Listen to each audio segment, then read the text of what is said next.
So last time I said that a story does not really need to save space, that it does not really have a cup. So what's interesting is that in this video he actually does point out what it would look like for a story to overfill its cup. Basically he reinvents the Lord of the Rings, but with the characters of Game of Thrones and a very complex magic system, and a few other things. And sure, that would be pretty bad. So does that prove that there is such a thing as a cup? Not quite, and I think this just goes back to a simple conversation about tone. The example he gave was a very meticulous and complex magic system would just not suit the Lord of the Rings. Tolkien's Legendarium has the pretension of being the actual real world. I will not lie that it is an actual preference of mine to have a very faint, unpronounced magic system. I like how it is in the Lord of the Rings. There's a lot of freedom with these magic systems. If you want to do something new with them, you don't have to retcon the whole thing. The genius of Tolkien's world-building style is that it leaves a lot for interpretation, so you have a lot of freedom as well. Like, Gandalf can do these firework things. He can also make a dragon out of it.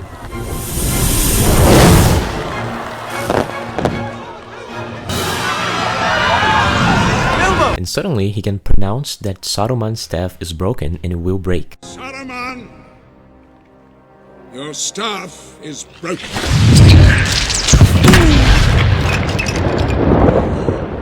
And we get the feeling that he could not do that before. He can only do it now that he has resurrected. I think the modern world builder would think of, a power level. He can destroy Saruman's staff. Can he break a mountain? Can he destroy a castle? Like, why doesn't he do that? Why doesn't he destroy the Black Gate? Why doesn't he tumble down Barad-dûr? When you have a very vague magic system, the reader or the viewer just assumes that Gandalf does not do it because he can't.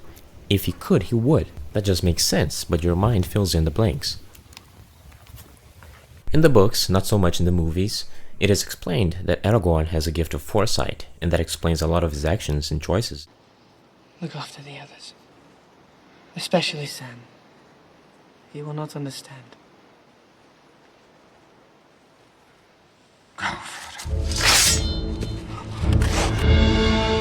We have Denethor, whom a lot has been said about, the power of knowledge and the complications with it. Come, sing me a song.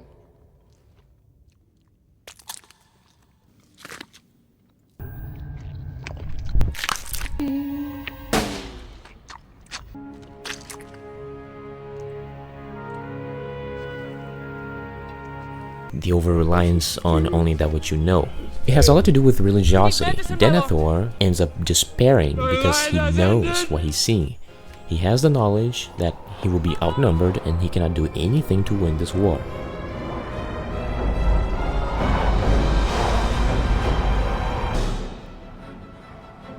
Rohan has deserted us. Theoden's betrayed me. Abandon your post! Flee! Flee for your lives!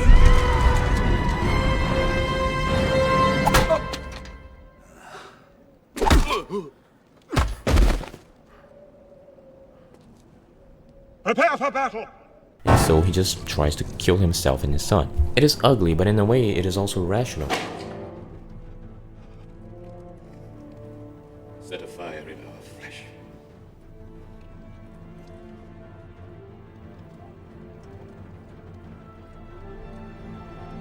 And there is a massive difference between Denethor and Theoden.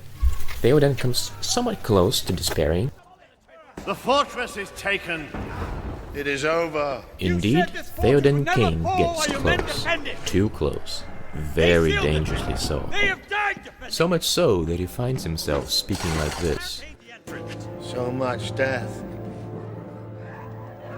What can men do against such reckless hate? But he doesn't.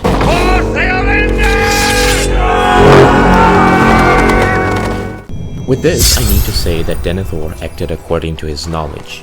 However, that does not take away from the fact that it is always better to die in battle and glory instead of committing suicide. Oh boy, I said the forbidden word. You will never hear me say unalive. The heroes of the story have no reason to believe what they're going to do is going to work. They have faith. In the book, it says that they are outnumbered 10-1 in the Battle of the Black Gate. Tell your masters this. The armies of Mordor must disband. He is to depart these lands, never to return. Instead, they were sacrificing themselves on the possibility that Frodo had not yet been caught and that he was going still to destroy the ring in Mount Doom.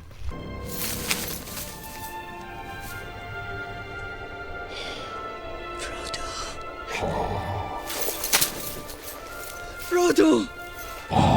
Silence. No! Silence!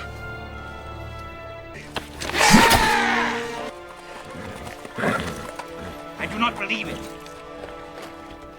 I will not. The only reason why that happens, why they win, is because of Gollum.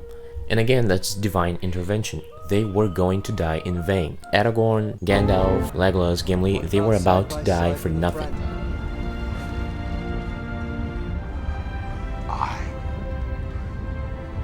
I could do that. Frodo would just put on the ring, be invisible, and the Nazgul would come and find him and take the ring, give it to Sauron, and with it he would conquer Middle-earth. Just like when he sank Numenor, the god of that universe just made Gollum trip and fall. No, Frodo doesn't get up, doesn't tackle him into the lava. It never happens. I bet a lot of people know that already, but, just say. This is a video on what I said the last time I made a video like this. How modern writing advice would completely undermine the quality of Tolkien's work. And as you may guess, it is not Tolkien's work that's wrong. The first thing that needs to be said here is that a lot of modern writing advice comes from cinema. I write literature. Show don't tell is very useful. I tend to adhere to it a lot.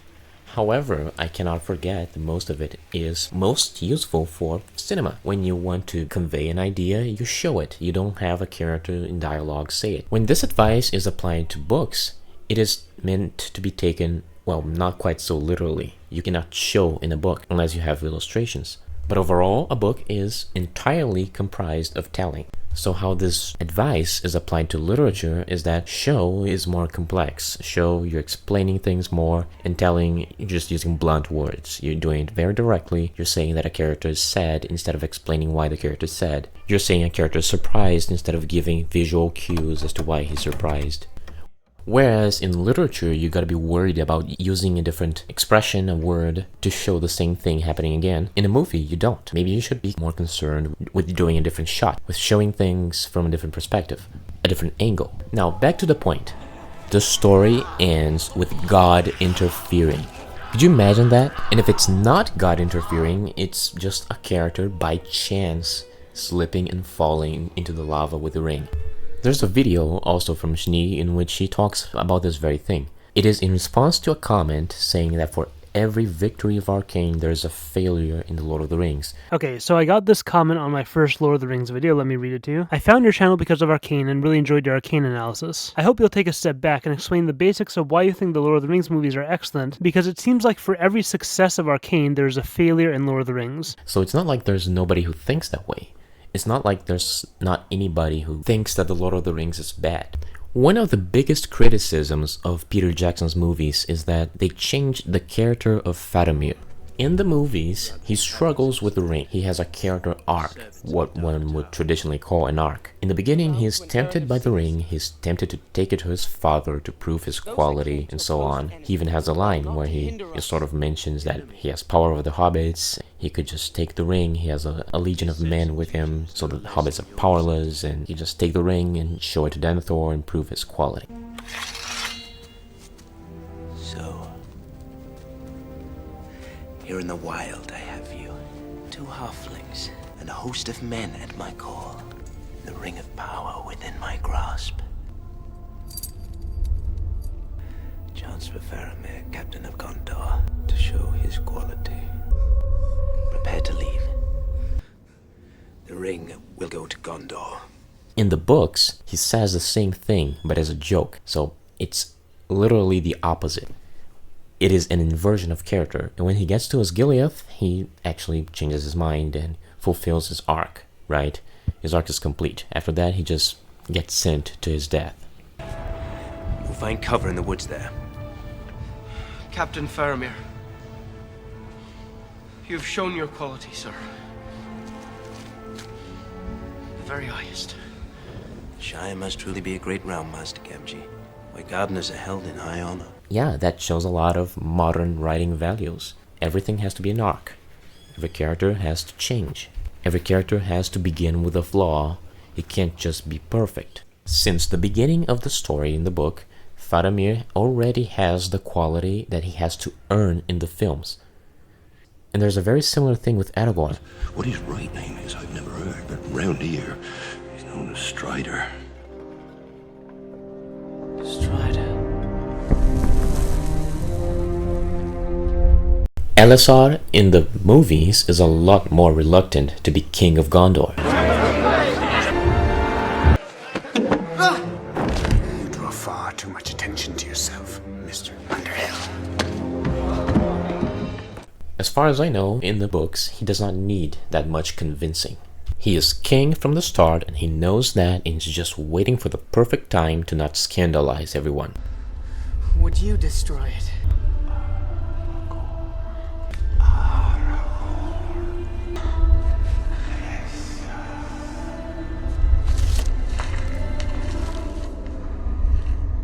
I would have gone with you to the end.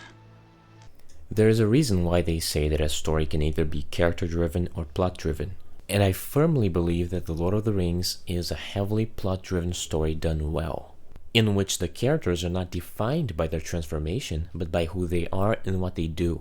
Gandalf, as a Maia, simply fulfills his task in Middle-earth and leaves. The immortals in the story did not need to save Middle-earth, nor did they need to be convinced to do so.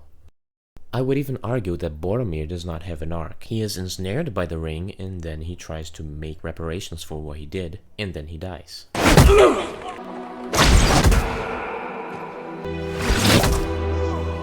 I might as well make a mini commentary as to why Boromir is not really a bad man.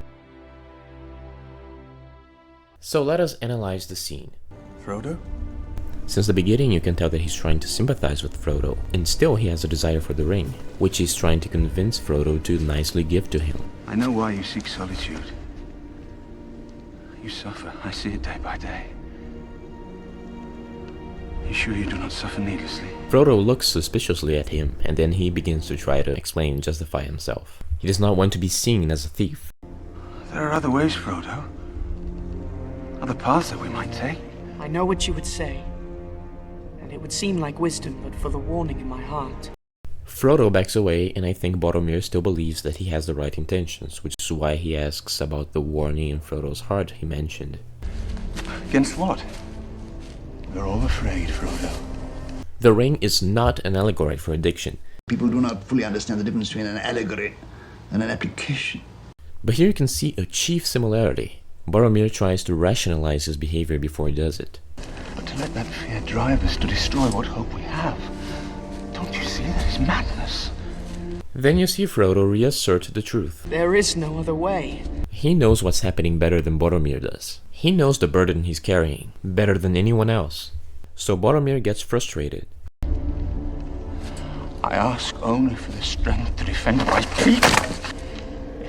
He surely thought of his home and of defending it. His words are genuine. Finally, he spells aloud what he's been meaning to achieve. If you would but lend me the ring. No. Why do you recoil? I am no thief. He still perceives himself as reasonable. Frodo sees right through it. You are not yourself. What chance do you think you have? And it comes almost as an admission, after Frodo told him he was not himself. What's genius is that this has a double meaning. It sounds like he's already fitting into his villain role, but just afterwards, he's already justifying himself again. They will find you. They will take the ring. And you will beg for death before the end. So it's not what chance do you think you have, as in, I'm stronger than you and you're all alone. Ha ha ha ha! I shall take it from you by force. But more as in, what chance do you think you have going into Mordor alone and expecting to destroy the ring all by yourself, poor little Frodo? So then he finally snaps. It should be mine, give it to me. It should be mine! Give it to me, it should be mine. Go! It is not yours, save by unhappy chance. It couldn't be mine! It should be mine! Give it to me! Give it to me! No! Give it to me! No! Since he's attacked, he becomes defensive. I see your mind. You will take the ring to Sauron! You will betray us! You go to your death, and the death of us all! Curse you! Curse you! And all the halflings! So he curses Frodo and he gets really angry and tries to justify himself again, but when he's attacked a second time, he begins to regret what he's done. In part because of his fear of Frodo's invisibility, and in part because the Ring Bearer, the leader of the Fellowship, has just run away from him due to his own actions. Frodo.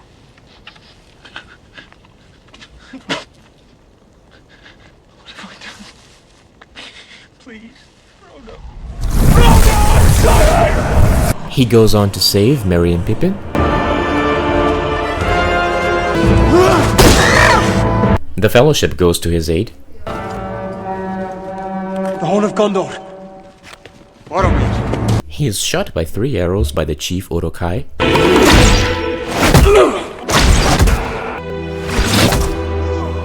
He's left kneeling on the battlefield. As he is about to be executed, Aragorn intervenes and kills the Uruk-hai. He inquires about Frodo. Frodo. Where is Frodo? I let Frodo go. Boromir makes a confession. I tried to take the ring from him. He repents, asks for forgiveness, Forgive me. I did not see. then professes that Aragorn is king, I would have followed you, my brother. My captain. My king. and then dies.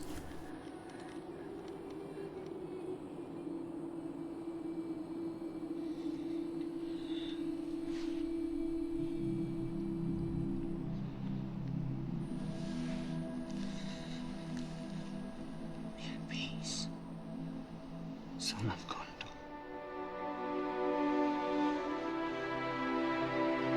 I honestly don't know why anyone would hate Boromir. I guess they're just led by the journey.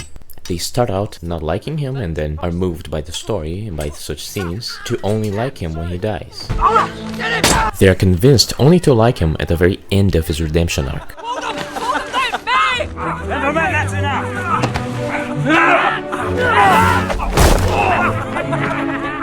The Lord of the Rings is more of people doing things and things happening than characters changing. The One Ring does not change Frodo's character. The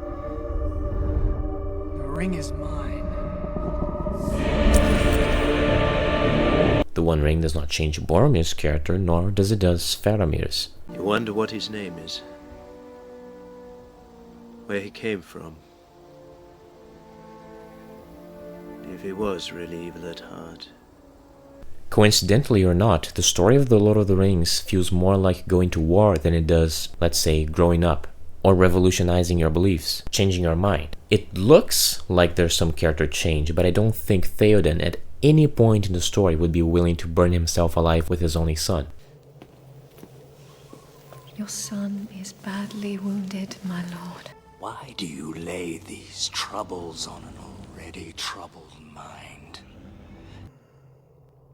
If we don't defend our country, Saruman will take it by force. Orcs are roaming freely across our lands. Unchecked, unchallenged, killing at will. Your warmongering.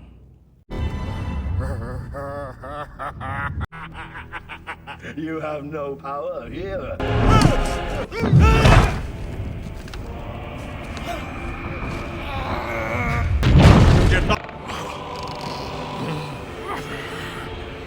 Rohan is mine.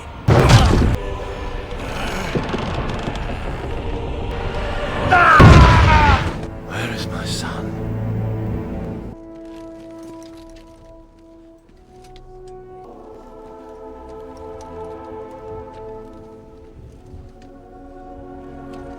I don't think Samwise Gamgee would ever not have carried Frodo. In the way of fire! I can see him with my waking eyes. Let us be rid of it. Come on!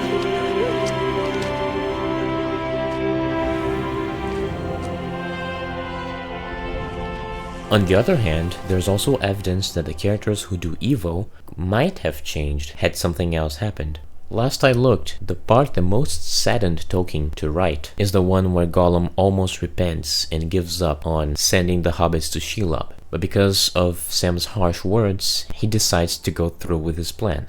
I have heard of stories of Tolkien even crying writing the scene. Smeagol's life is a sad story. Yes, Smeagol, he was once called, before the ring found him. Before it drove him mad. Smeagol.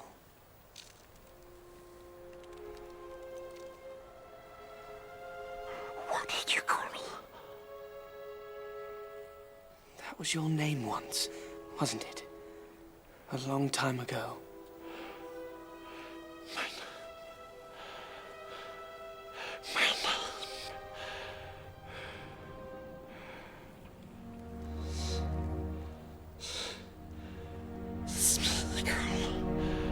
The general idea is that you cannot regress in virtue. So The Lord of the Rings is more interested in telling the more monumental events in the history of Middle-earth than it is in telling the more interesting character developments. And it is good nonetheless. It is also an interesting observation that writing advice in current day seems to forget plot-driven stories. I'm sorry, I think my comments here are somewhat superficial. But I also think people love the speakers of the obvious in such trying times. Putting my feet up on a settle after a hard day's work. Only, you've never done a hard day's work.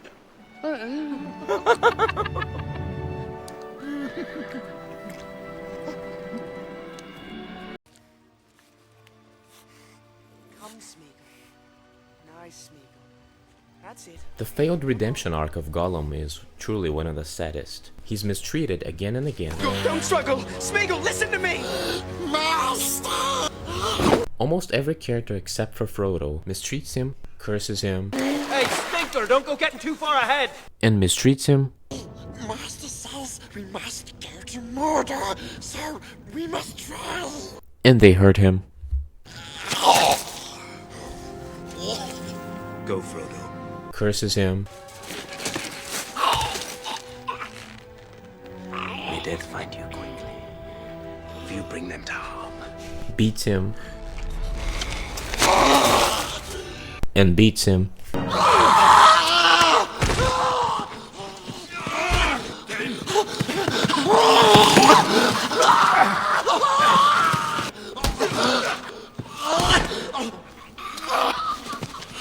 One could say that he's a murderer, but the lesson taught by Gandalf is a lesson of pity. Pity? It was pity that stayed Bilbo's hand. Many that live deserve death, and some that die deserve life. Can you give it to them, Frodo? Do not be too eager to deal out death and judgment. Even the very wise cannot see all ends. My heart tells me that Gollum has some part to play yet, for good or ill, before this is over. Will, you foul creature of the night, keep you from eating more babies? You eat babies. You have to survive. Everyone knows that. You eat babies. He hates and loves the ring, as he hates and loves himself. Smeagol's life is a sad story. This scene puts to question many of people's opinions on Frodo and Sam's dynamic. Hey, Stinker, don't go getting too far ahead! Samwise insults him freely, and Frodo objects to it. Why do you do that? What? Call him names. Run him down all the time. Because that's what he is, Mr. Frodo. There's naught left in him but lies and deceit. It's the ring he wants. It's all he cares about. You have no idea what it did to him. What it's still doing to him. I want to help him, Sam. Why? Frodo must have this hope, for it reflects upon himself. Because I have to believe he can come back. You can't save him, Mr. Frodo. What do you know about it? Nothing!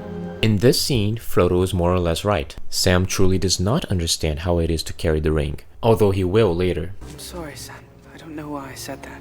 I do. It's the ring. You can't take your eyes off it. I've seen you. You're not eating. You barely sleep. It's taken hold of you, Mr. Frodo. You have to fight it. I know what I have to do, Sam. The ring was entrusted to me. It's my task. Mine. My own. Can't you hear yourself? Don't you know who you sound like? The story of The Lord of the Rings is spoiled to you in the preface. Before the story even starts, you already kind of know what's going to happen. You already know that heroes are going to survive. This is a very interesting question. Can a story be so good that you can still enjoy it knowing what's going to happen, knowing the ending? I say it's very much possible. To tell a good story, you don't have to subvert anything. You don't have to deconstruct anything. Your story could just be a true story. The Lord of the Rings is not literally real, but it is true. Here's another truth I discovered. Modern writing advice is not really about making a great story, it's about making your reader addicted. I mean, a lot of YouTubers who give this advice, they actually say it verbatim. They actually use the word addicted, to make the reader want to turn the page or something like that. They want to make a story that's stimulating, not a story that's good. They say you've got to begin the story with a bang, with something that's going to catch the reader. The Lord of the Rings starts with a long preface that spoils everything, lore, and then it begins talking about a birthday party. Not so long ago, I dealt with the idea that Tolkien was not a good writer, but he was a good world builder. I disagree with that because world building is writing. Unless you just draw a map and invent a few groups of people, you are writing, because writing history is still writing. Of course, Tolkien would be a great world builder because he was a linguist and loved these cultural differences in the peoples that he made.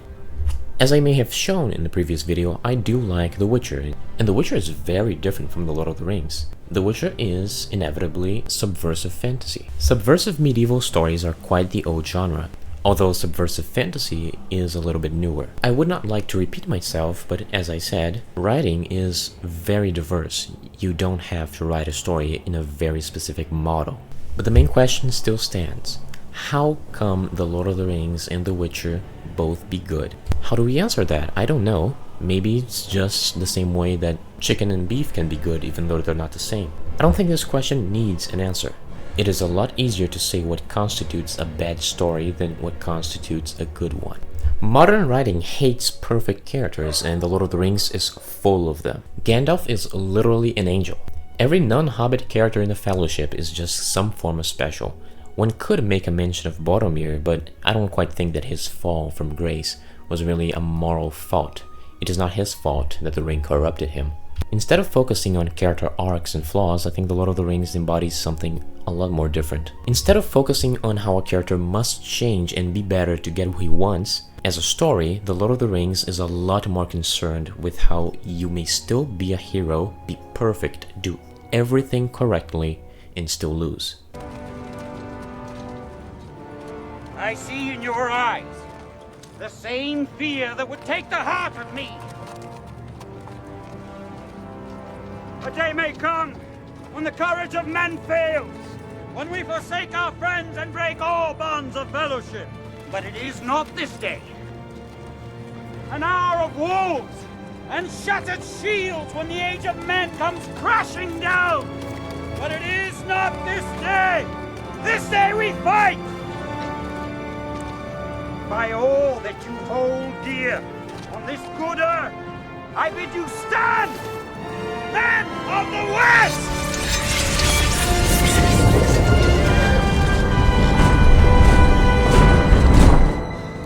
It's a lot more realistic than these modern stories, because it does not teach you that if you're just better, you will get what you want. It teaches you that even doing everything right, you can still lose. And you have to just put your hope in that. Faith.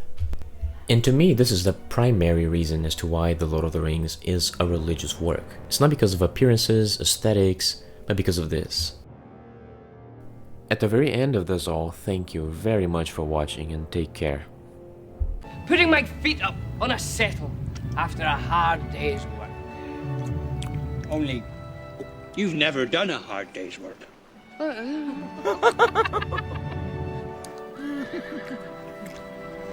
I don't know half of you half as well as I should like, and I like less than half of you half as well as you deserve.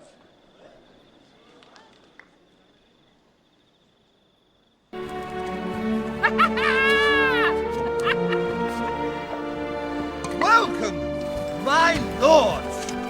To Isengard! You young rascals! A merry hunt you've led us on, and now we find you feasting and smoking! We are sitting on a field of victory, enjoying a few well-earned comforts. The salted pork is particularly good. Salted pork? Hobbits. We're under orders from Treebeard, who's taken over management of Isengard.